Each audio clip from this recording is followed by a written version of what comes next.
there's so much coming at us all day long, every day. Now we've got this wonderful invention that I wish we kind of never had, which just screams for our attention. I have been trying to be more mindful and be more present for a few days. Like I've been putting that intention out there that I'm going to put my phone down and I'm going to be more present with my family, with my work, with whatever I'm doing. And yet I find myself catching myself on my phone. Oh, I just want to check what this email is. How can we get beyond that? 'Cause I totally understand the shut up part of it. I wish I could shut up. I wish I could stop. And I am a meditator. I meditate every morning for not 10 minutes. I meditate for a lengthy amount of time, not an hour, but for me, very lengthy. But that's the only time that I feel I'm actually shutting up. Yeah. Where the rest of the time I can't put the damn phone down. So what tips can you give us to put the damn phone away, to start being more present, to feel in your shoes? Help me. Yeah. Okay. So I would say announce that that's what you're going to do, which you essentially just did to how many thousands of people? Many thousands, actually. Yeah. So if you take that a step further and announce it to the people who matter, the ones who are in your world, the ones who are observing your behaviors, your children, your spouse, your family members, and you say, this is important to me.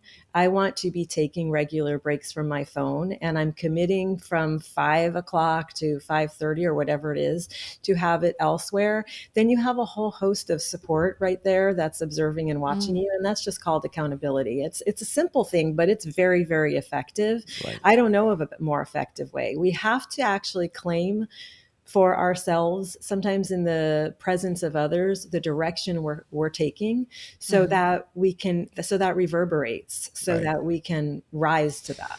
Yeah. And something else you said just hit me again too. It's really, it's almost like FOMO, right? The fear of missing out. Like my phone's in the other room, but what's happening on that phone when I'm not in the same room with it? And that's the most insane thing I can think of.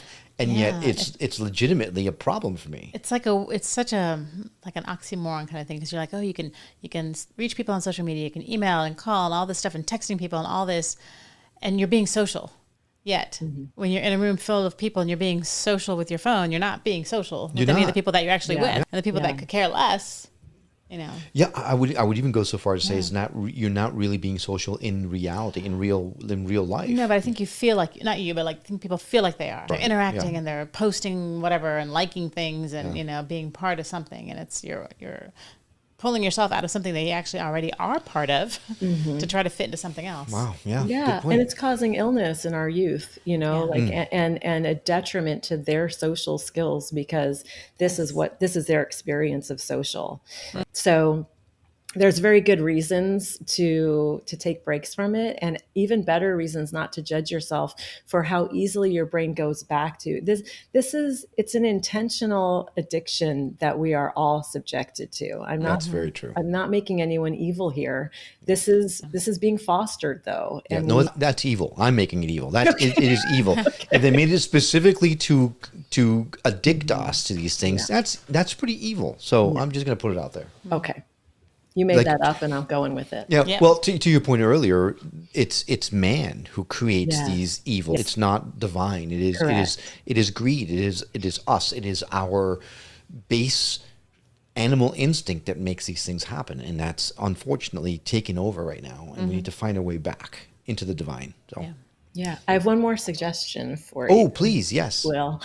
So, to this same goal of you taking breaks from your phone and letting your family know that's what you're going to do, when the break is over, you tell the people who are supporting you in this goal one thing that you got that you would not have if you'd been on your phone. Oh, that's a lot of pressure. No, that's great.